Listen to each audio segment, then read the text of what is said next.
इस वक्त जब मैं आपसे मुखातिब हूँ तो इंस्टाग्राम हो, फेसबुक हो, ये बिल्कुल बंद है। बल्कि जो फेसबुक है वो तो ऑटोमेटिकली लॉग आउट हो गया और आप बार बार उसको लॉगिन भी करने की कोशिश करेंगे तो वो लॉगिन नहीं होगी। वर्ल्ड वाइड ये इशू है। जो मेटा है वो ख़ुद ये एक्स पर आकर, ट्विटर पर आकर के बता रहा है, लेकिन पाकिस्तान में तो मसला ये है ना कि पाकिस्तान में तो ट्विटर भी बंद है।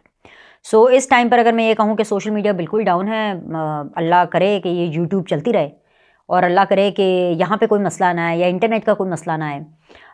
तो अब तक की सबसे बड़ी ख़बर ये है कि ना इंस्टाग्राम है, ना इस टाइम पर फेसबुक है, ट्विटर पाकिस्तान के अंदर वैसे ही बंद है। तो मतलब हम पता नहीं किस दुनिया में रह रहे हैं। एनीवेज जी, कोई टेक्निकल इशू आया हुआ है, उम्मीद करते हैं और दुआ करते हैं कि टेक्निकल इशू जल्द से जल्द सॉल्व हो जाए। अब आ जाएँ जी, आपको पता है शहबाज शरीफ साहब ने वज़ारत उज़्मा का हल्फ उठा लिया है और अब उनकी काबीना की तश्कील का वक्त है और बहुत से नाम जो हैं वो गर्दिश में भी हैं। अता तारर साहब को इन्फॉर्मेशन मिल रहा है। इसके अलावा ख्वाजा आसिफ साहब जो हैं वो वज़ीर दिफ़ा होंगे। इसके अलावा जो फाइनेंस के लिए जो हैं वो HBL के प्रेसिडेंट हैं औरंगज़ेब साहब, उनका नाम सामने आ रहा है। इसहाक डार साहब को ये कहा जा रहा है कि प्रॉबली शायद वो जो है वो वज़ीर ख़ारिजा होंगे। द पॉइंट इज़ के शहबाज शरीफ साहब जब से वज़ीर आज़म बने हैं वो एक्टिव नज़र भी आ रहे हैं और उनकी जो काबीना है उसके भी नाम सामने आ रहे हैं। और इसके अलावा जो है वो अपने जो मुल्क के जो मसाइल हैं, ख़ास तौर पे जो शहबाज शरीफ ने हल्फ उठाए थे, जो माशी मसाइल हैं, उन पर ना सिर्फ इजलास तलब किया बल्कि अपनी जो माशी टीम है उसके अहदाफ भी उसको दे दिए हैं। और वज़ीर आज़म शहबाज शरीफ जो हैं वो बहुत जल्द अपनी जो काबीना है उसका ऐलान भी कर देंगे, मोस्ट प्रॉबली अगले 24 घंटे के अंदर। ठीक है। एनीवेज़, एक तरफ तो शहबाज शरीफ साहब है, दूसरी तरफ ये मेरे लिए बहुत हैरानगी की बात है कि हैरानकुन तौर पर 8 रोज़ एग्जैक्टली आज एक हफ्ते से एक दिन ऊपर, एक हफ्ते में कितने दिन होते हैं? 7, और आज 8वां दिन, ये रात को मैं आपसे मुखातिब हूँ, 8वां दिन भी मुकम्मल हो गया। पंजाब की वज़ारत आला का हल्फ उठाने वाली जो मरियम नवाज़ हैं उन्होंने अभी तक अपनी काबीना नहीं बनाई है, वो अपनी काबीना बनाने में नाकाम हो गई हैं। या फिर आप इसको इस तरह से कह लें कि पंजाब को वज़ीर आला तो मिल गया है मगर अभी तक हुकूमत वजूद में नहीं आई है। तो भाई जमहूरियत के नाम पर इस बादशाहत को सुप्रीम कोर्ट बहुत पहले ख़त्म कर चुकी है, क्योंकि सुप्रीम कोर्ट की तशरीह के मुताबिक हुकूमत क्या है? हुकूमत है चीफ एग्जीक्यूटिव और उसकी काबीना। तो अब बतौर चीफ एग्जीक्यूटिव मरियम नवाज जो रोज़ाना फैसले ले रही हैं, जो रोज़ाना ऐलानात कर रही हैं, वो तो हवा में है, वो तो लटके में है, पता ही नहीं है कि वो क्या, वो सिर्फ महज ऐलान है। वो इसलिए क्योंकि उनकी कोई कानूनी हैसियत नहीं, और तब तक उनकी कानूनी हैसियत नहीं होगी जब तक वज़ीर आला अपनी काबीना नहीं बना लेता। ये एक टेक्निकल पॉइंट और एक सॉलिड पॉइंट है जो मैंने आपको बताया है। तो अब भी आपको जो नज़र आ रहा है ना मरियम नवाज़ की आनियाँ जानियाँ और इधर चले जाएँ और उधर चले जाएँ और उधर चले जाएँ, वो सोशल मीडिया के लिए तो ठीक है, वैसे दिखाने के लिए तो ठीक है कि हाँ जी हम इधर उधर जा रहे हैं, लेकिन उसकी कोई लीगल हैसियत नहीं है, उसकी कोई कानूनी हैसियत नहीं है। और मेरे लिए ये इसलिए हैरानकुन बात है क्योंकि जितने मसाइल पाकिस्तान में हैं, ख़ास तौर पर पंजाब में जितने मसाइल हैं, क्योंकि पंजाब में इससे पहले परवेज़ इलाही साहब थे और उस्मान बुज़दार साहब थे और उन्होंने तो ऐसा कोई काम किया नहीं। ठीक है, हालांकि पंजाब में जब वो आए थे तब काम करना आसान था क्योंकि शहबाज शरीफ ने इतना काम किया हुआ था उस टाइम पर कि इनको सिर्फ उसको मेंटेन करना था। तो इनसे तो मेंटेन भी नहीं हुआ, तो विच मीन्स के काम ही नहीं हुआ। लेकिन फिर भी लोगों ने इनको वोट किए क्योंकि वो लोगों को तो काम नहीं चाहिए ना, लोगों को तो बयानियाँ चाहिए, और वो बयानियाँ PTI ने इनको दिया और लोगों ने उनको वोट किए। मगर पंजाब के अंदर मेजॉरिटी किसकी है? नून लीग की। और अगर ये इत्तेहादियों को भी मिला लेते हैं और सबको मिला मिलू के ये इस वक्त जो है, और अब तो रिजर्व सीट्स भी इनको मिल रहे हैं, तो 2/3 के करीब ये पहुंच खड़ी भी है नून लीग। लेकिन जितने मसाइल पंजाब के अंदर हमें बताए जा रहे थे और पूरे पाकिस्तान में, होना तो ये चाहिए था कि जिस दिन मरियम नवाज ने हल्फ लिया उसी दिन ही अपनी काबीना अनाउंस करती और ये जो आनियाँ जानियाँ और ये जो सारा कुछ चल रहा है ये काबीना के साथ करती ताकि इनकी कोई कानूनी हैसियत होती। लेकिन वो नहीं किया गया। अब ये इसकी क्या वजह है, ये तो मैं फिगर आउट करने की कोशिश कर रही हूँ। मेरे शो के अंदर खुर्रम दस्तगीर साहब आए हुए थे न्यूज़ 1 पर, तो मैंने उनसे पूछा कि भाई क्या मसला है, क्यों नहीं पंजाब में काबीना क्यों नहीं बन रही? भाई वहां पर तो आप मेजॉरिटी में है, वहां की तो काबीना पहले से होनी चाहिए, पंजाब की काबीना पंजाब से बननी है। विफाक के अंदर डिले होता तो समझ में आता। कल परसों ओथ ली है शहबाज शरीफ साहब ने, आज उनको ओथ लिए हुए पूरे 24 घंटे हो गए हैं। कल के दिन आप देखिएगा, कल किसी भी टाइम पर, यानी अगले 24 घंटे के अंदर अंदर किसी भी टाइम पर शहबाज शरीफ की काबीना आ जाएगी। तो शहबाज शरीफ तो ज़्यादा एक्टिव और ज़्यादा प्रिपेयर्ड लग रहे हैं एज़ कम्पेयर टू मरियम। तो मैंने वो खुर्रम दस्तगीर साहब आए हुए, मैंने उनसे पूछा भी क्या मसला है, विफाक के अंदर तो चारों सूबों से आपने कैबिनेट बनानी होती है, पंजाब के अंदर तो आपने पंजाब से बनानी है। तो उन्होंने इसका जवाब ये दिया कि भाई ये देखा जा रहा है कि पहले पंजाब अपनी काबीना अनाउंस कर ले, वहाँ पर जितने लोगों ने एडजस्ट होना है वो एडजस्ट हो जाए, उसके बाद जो बच जाएंगे वो इधर पंजाब में आ जाएंगे, फिर देखेंगे किसको क्या देना है। तो मैंने खुर्रम दस्तगीर साहब से कहा, मैंने कहा खुर्रम दस्तगीर साहब, इसका मतलब है कि मेरिट कुछ नहीं है कि जी जो बच जाएगा पहले पंजाब में सारे देख लें, वो विफाक में देख लें, उसके बाद जो बचा हुआ माल होगा उसको पंजाब में एडजस्ट किया जाएगा। ये नहीं देखा जाएगा कि भाई ये शख्स मेरिट पे मुझे यहाँ चाहिए, ये शख्स मेरिट पे मुझे यहाँ चाहिए। तो मुझे नहीं पता जो पंजाब की काबीना आती है उसमें क्या होता है, देख लेंगे, देख लेते हैं कि क्या है। लेकिन अभी तक मेरे लिए ये बड़ी हैरानकुन बात है कि मरियम नवाज ने अपनी काबीना क्यों नहीं बनाई। मेरे लिए ये भी बहुत हैरानकुन बात है कि वैसे तो हम नवाज शरीफ साहब को जितना चाहे मर्जी किंग मेकर कहें और जितना चाहे मर्जी मैं उनको किंग मेकर की तरह शो करूं। मैंने ही आपको ये खबर दी थी कि वो आसिफ अली जरदारी साहब से भी बात कर रहे हैं कि जी आपने ख्याल रखना है शहबाज शरीफ साहब का है, और वो फ़ौज के साथ भी उनकी बिल्कुल सेटिंग है और ये डिसाइड हुआ है कि जी वो किंग मेकर ही बनेंगे।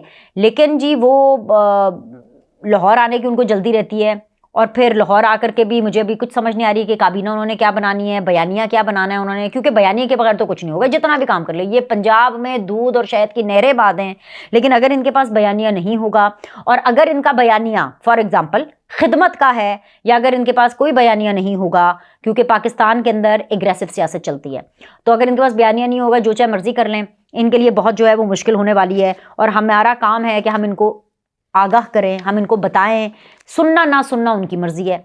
वैसे भी वो हमारी इतनी सुनते नहीं हैं, और खैर ये बातें मैं इसलिए भी नहीं कर रही हूँ क्योंकि जी मैं ये चाहती हूँ कि जी वो इन बातों पर अमल कर लेते हैं, बहुत अच्छी बात है। ये बातें मैं आप लोगों के लिए कर रही हूँ, ये बातें मैं आप लोगों को बताने के लिए कर रही हूँ कि भाई ये खबरें हैं और ये जो हैं ये इसके हालातों वाक़यात हैं। एनीवेज जी इस वक्त ऑपोजिशन के अंदर जो है वो बदकिस्मती है कि पाकिस्तान तहरीक इंसाफ है, और वो मैं बता रही हूँ क्यों बदकिस्मती है, क्योंकि पाकिस्तान तहरीक इंसाफ जो है ना वो हुकूमत में हो या ऑपोजिशन में हो, वो हस्बे आदत इनकलाबी मोड में रहती है, और इस दफ़ा भी वो इनकलाबी मोड में है।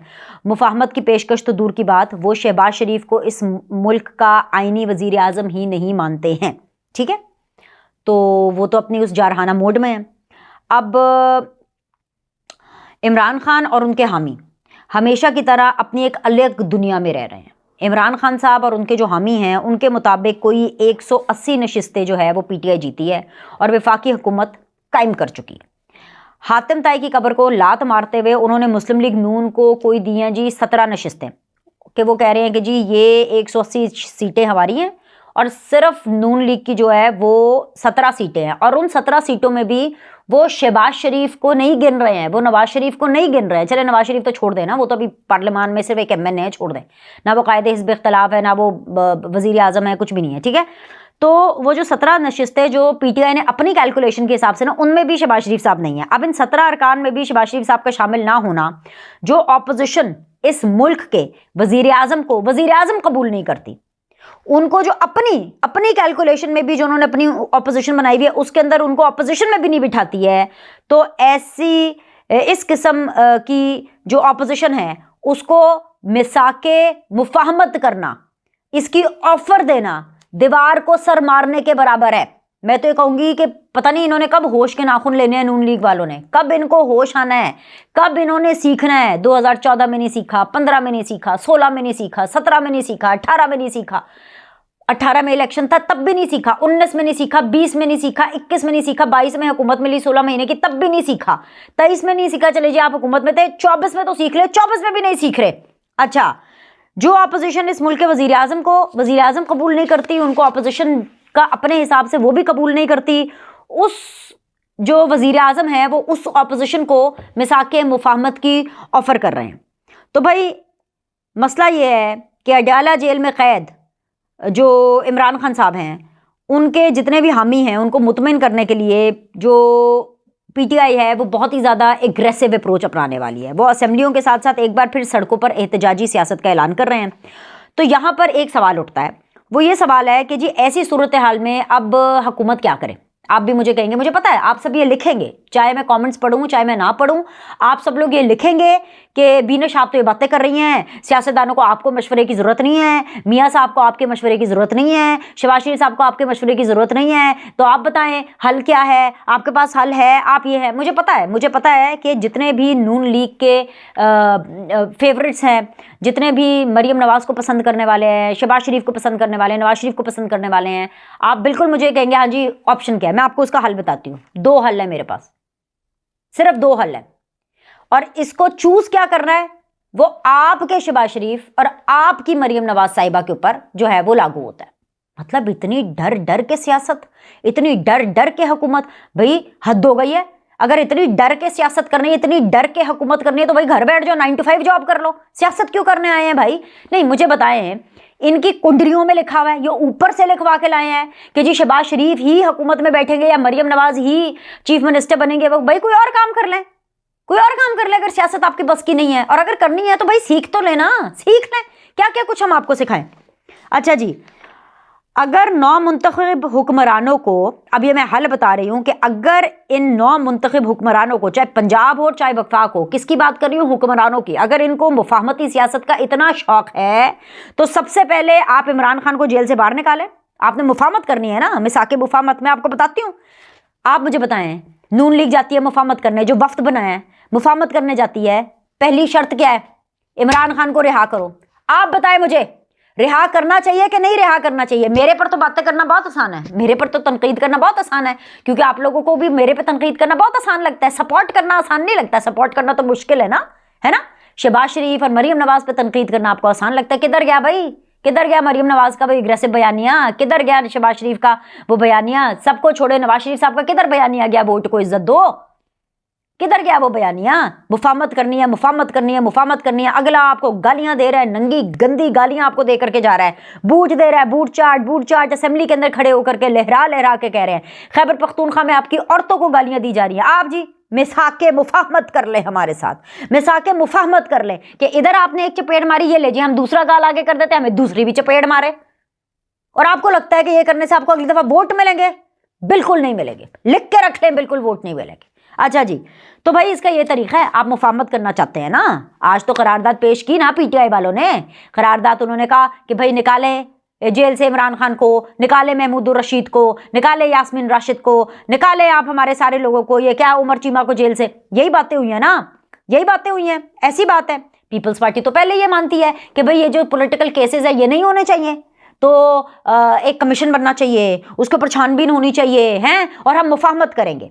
दिलों में चोर रख के आप हुकूमत बना रहे हैं, क्यों मुफाहमत, डंके की चोट पे हुकूमत करें। क्या 9 मई को पाकिस्तान में आग नहीं लगी? वो आग बीनर सलीम ने तो नहीं लगाई थी, वो आग आप लोगों ने तो नहीं लगाई थी, वो किसने तोड़ फोड़ की? जिसने किया आप उसके साथ मुफाहमत करना चाहते हैं? सदके जाओ, मैं पता नहीं कब सीखेंगे आप लोग। अब तरीका यह है कि अगर 9 मुंतखब हुक्मरानों को इतना मुफाहमती सियासत का शौक चढ़ा हुआ है तो सबसे पहले आप इमरान खान को जेल से रिहा करें ना, फिर मुफाहमत, जेल से रिहा करें, उनको रोजाना कौम से खिताब करने दें, बल्कि उनको फैसिलिटेट करें, क्योंकि आपसे तो ये भी नहीं होगा। रियासती प्रोटेक्शन में शहर शहर आप उनके जलसे कराएं, सुनते जाइएगा।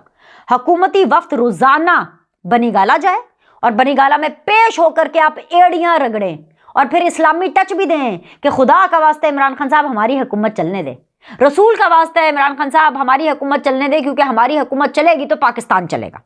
ठीक है, और अगर शहबाज सरकार ये सब कर सकती है, आप इमरान खान साहब को रिहा कर सकते हैं, आप एड़ियां रगड़ सकते हैं इमरान खान के आगे, तो आप जरूर उनको मिसाके क्या था वो, मिसाके मईशत, मिसाके मुफाहमत या जो भी कदम बढ़ाइए और जो भी आपने ऑफर करना आप जरूर करें।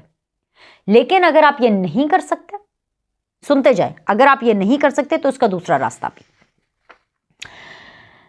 रास्ता ये है कि आप जो जितना आपको तंग करे आप उससे ज्यादा उनको तंग करें। ईंट का जवाब पत्थर से ना दें, पर ईंट का जवाब ईंट से तो दें। जो आपके खिलाफ गलत खबर फैलाए, कानून साजी करके, फेक न्यूज क्राइम है भाई, सजा किसने देनी है? बीनर सलीम ने देनी है। आप कानून साजी करके दिनों के अंदर उनको अंदर करें। ये ट्विटर बंद करने से, फलानी चीज बंद करने से, ये अच्छे नाइस लफ्ज इस्तेमाल करने से, हम मुजम्मत करते हैं, हम ये करते हैं, कुछ नहीं होगा। ठीक है, इसके अलावा जी अपने कपड़ों और अपनी तशहीर से आवाम पर तवज्जो दें। अपने कपड़ों पर, अपनी सेल्फ प्रोजेक्शन और सेल्फ प्रमोशन पर तवज्जो मत दें, आवाम पर दें। फेक न्यूज़ का मैं पहले जिक्र कर चुकी हूं कि उसके ऊपर आप वो करें। और खुलकर बहादुरी से, दलेरी से 70% वोट बाकी पार्टियों को मिले हैं। 70% vote PMLN, Peoples Party, MQM, Jamaat-e इस्लामी, मौलाना साहब, ये जितनी बाकी पार्टीज हैं इन सबको 70% वोट पड़ा है। 30% वोट पाकिस्तान तहरीक इंसाफ को पड़ा है। तो वो जो 70% लोग जिन लोगों ने दिए ना अपनी अपनी पार्टियों को, उन्हीं की लाज रख लें, उन्हीं से थोड़ी हिम्मत ले लें। अगर आपको इतना शौक है कि मुफाहमत करनी है, मुफाहमत करनी है, अगला तानू मुंह नहीं लाता तो उसी मुफाहमत करनी है। इसके अलावा जी अपना फोकस आप अपने काम पर रखें। और आप इसलिए अपना फोकस अपने काम पर रखें क्योंकि आप लोगों ने बहुत ही ज्यादा पापड़ बेलकर मिली जुली वजारत उज़्मा का ये अजीम सिंहासन हासिल किया है। तो लिहाजा मुल्क चलाइए, डिलीवर करें और आवाम को रिलीफ दें, क्योंकि आवाम को ये रिलीफ नहीं चाहिए, इमरान खान को भी ये रिलीफ नहीं चाहिए। ये आप लोगों का आखिरी मौका है। ये नून लीग का आखिरी मौका है वफाक में, ये नून लीग का आखिरी मौका है पंजाब में। और अगर आपको ये सब कुछ समझ में आ रहा है कि अगर आपने ऑप्शन नंबर 1 के तहत चलना है, मुफाहमत के तहत, या अगर आपने मुज़ाहमत के तहत चलना है। अब फौज के साथ तो आप मुज़ाहमत नहीं कर सकते, करने की जरूरत भी नहीं है। अपने कॉलीग के साथ तो मुज़ाहमत कर सकते हैं ना। कॉलीग भी छोड़ो, वो कौन से कॉलीग हैं जो GHQ को आग लगाए? वो कौन से कॉलीग हैं जो लाहौर के कोर कमांडर घर को आग लगाए? वो कौन से कॉलीग हैं जो एयर बेसिस के ऊपर आग लगाए? आप उनको कॉलीग कहते हैं? आप बैठना पसंद करेंगे उनके साथ? मैं तो कम से कम उनके साथ बैठना नहीं पसंद करूंगी जो कि इतने इंतशार और आग लगाने वाले होंगे। तो भाई आप कुछ भी कर लें, अगली दफा आप अपनी घर की सीट नहीं निकाल सकते। समझ आ रही है? तो अब आपने कैसे गुजारने हैं अगले अपने चंद साल, या जब तक भी आप हुकूमत में हैं, ये फैसला आपने करना है। आपसे मुराद ये सियासतदानों की भी, और आप जी बिल्कुल, ये जो आप हमारे फॉलोवर्स हैं, ये आप भी मुझे बताएं। करारदादें पेश हो रही हैं जी, क्या आप ये करें? सबसे बड़ी बात ये कि जो अली अमीन गंडापुर हैं, उनका जो सॉफ्टवेयर अपडेट हुआ, सॉफ्टवेयर क्या अपडेट हुआ? पूरे लाहो लश्कर के साथ आप उनकी टोर देखें। अली अमीन गंडापुर 9 मई क्या था ना, आगे आगे थे ना, हमने तो यही देखा था, आगे आगे थे। चीफ मिनिस्टर वो खैबर पख्तूनख्वा भी बन जाते हैं। उसके बाद अल ऐलान और बमा अहलो यार, फुल प्रूफ सिक्योरिटी, और जिस तरह से सिक्योरिटी क्लियरेंस के साथ वो जाते हैं अपने लीडर इमरान खान को मिलने अडियाला जेल में। वो किधर गया भाईजान 9 मई, किथे गया? और ऊपर से इन लोगों के सदके जाओ, आए जी मुफाहमत कर लें जी, करारदाद कर लें। कमाल हो गई है भाई। इमरान खान ने इंस्ट्रक्शंस दिए हैं अली अमीन गंडापुर को कि आपने शहबाज शरीफ और इन लोगों से ना जरा दूर रहें, पर हाँ ये जो क्या है, विफाक के साथ आपने इस तरह से कॉपरेट करना है कि जिधर जिधर फौज है उधर उधर आपने कॉपरेट करना है। किधर किधर फौज है, SIFC में कोई उसका इजलास होगा, जरूर जाना है। और नेशनल सिक्योरिटी के जितने इजलास होंगे आपने जरूर जाने हैं। इसके अलावा आपने ये जो इकोनॉमिक कमिटीज़ हैं, इकोनॉमिक कोऑर्डिनेशन कमिटीज़, इसमें आपने ज़रूर जाना है। ये आपने सारे काम करने हैं। उसके अलावा किसी को कोई मुंह लगाने की ज़रूरत नहीं है। यानी कि फ़ौज के हवाले से सॉफ्टवेयर अपडेट हुआ है अली अमीन गंडापुर साहब का। उधर से भाई खबरें ये भी आ रहे हैं कि जी इमरान खान साहब मान गए हैं कि जी रिहाई होगी इनकी, और फिर उसके बाद आगे कोई बात होगी। तो अब वही मैं कह रही हूँ कि अगर शहबाज सरकार और यहाँ पे पंजाब में अगर मरियम सरकार से ये सब कुछ होता है, आपने एड़ियाँ रगड़ रगड़ के हुकूमत करनी है, तो आप कराएं जी रिहाई इमरान खान साहब की। आप हौला हाथ रखें, 9 मई को आप भूल जाएं, इन्ना लिल्लाहि व इन्ना इलैहि राजिऊन पढ़ें, और आप आगे इस मामले में बढ़ते चले जाएं। भाई मेरे लिए तो ये हैरान परेशान कुन बात थी कि जिस तरह अली अमीन गंडापुर साहब जो हैं वो गए हैं इमरान खान साहब से मिलने के लिए, और ये तमाम तर जो मामलात हैं ये अब आपके सामने हैं। इतवार को एक मुल्क गिर एहतजाज करने का भी उन्होंने कहा है इमरान खान साहब ने सबको, और वो इसलिए कहा है कि जी ताकि जी कोई पता चले कि क्या हो रहा है। ये PTI के अंदर, ये सुन्नी इत्तेहाद वालों के अंदर बहुत जो है जान है, दमखम है, ऊपर से उनको रिजर्व सीट्स भी नहीं दे रहे हैं। तो जितने अपने वकील हैं और जितने अपने पार्टी के स्पोक्स पर्सन हैं, उनको भी कहा है कि अब भी फौज के ऊपर किसी ने बात नहीं करनी, इस्टेब्लिशमेंट पे बात नहीं करनी, अटैक कर दो पॉलिटिकल पार्टीज पे। ये जो तीनों पॉलिटिकल पार्टीज हैं ना, इनके ऊपर आप अटैक कर दें। ये उन्होंने पॉलिसी दी है अली अमीन गंडापुर को भी और बाकी लोगों को भी। इसके साथ साथ अब क्या हो रहा है, वो जो असद कैसर साहब है ना और आमिर डोगर साहब, उनको ये जिम्मेदारियां दी हुई हैं कि वो जो करारदाद हुई है ना, समझ रहे हैं, उस चक्कर के अंदर वफ्त बना बना के ना ये इधर से इधर पार्टियों के पास जाएंगे और कहेंगे रिहाई कराओ, रिहाई कराओ, एना दी रिहाई कराओ, ओना दी रिहाई कराओ। मतलब आप देखें कि वो जेल में बैठे जो इमरान खान हैं वो अभी भी सबको तिगनी का नाच नचा रहे हैं। और हमारे पास क्या है जी देने के लिए? मिसाके मुफाहमत कर लें, ये ले जी मिसाके मुफाहमत कर लें। वो उठा उठा के आपकी मिसाके मुफाहमत जो है वो दीवार पे मार रहे हैं। यही सारी सूरत हाल थी। अभी के लिए इतना ही। लाइक करें, सब्सक्राइब करें, और बहुत सी अहम खबरें हैं ऑफ कोर्स अगली वीडियो में, ठीक है? Okay bye.